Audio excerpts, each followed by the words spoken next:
Hey everybody, Randy Walker here, and I want to tell you why I'm standing here in Melbourne, Florida, just off of Route 1 at 1250 South Harbor City Boulevard, where now stands the Melbourne Vascular and Vein Facility.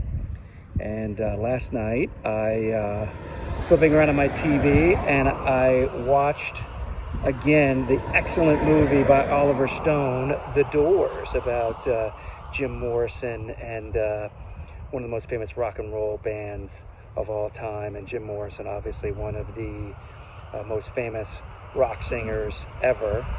And just did some Googling about Jim Morrison just to kind of see some of the scenes in the movie, were they really real and all that kind of stuff. And I was reminded of the fact that Jim Morrison was born in Melbourne, Florida.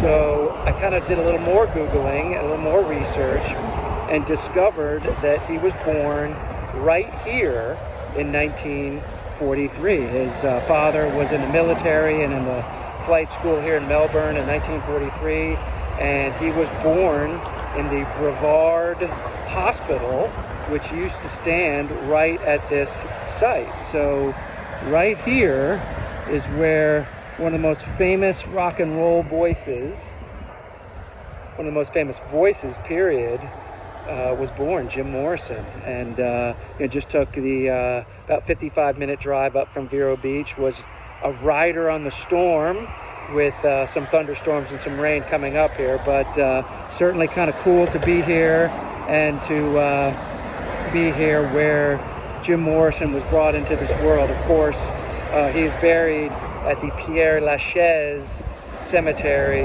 in Paris, and that's where he unfortunately died, in Paris. But this is where Jim came into the world in 1943. I read that there was a local politician that wanted to have his remains brought here to Melbourne, etc. Not sure if that's quite appropriate, but it certainly would be great if there was some sort of memorial or museum or so forth here for where Jim Morrison was born. So here it is, 1250 South Harbor City Boulevard, Melbourne, Florida, the birthplace of Jim Morrison.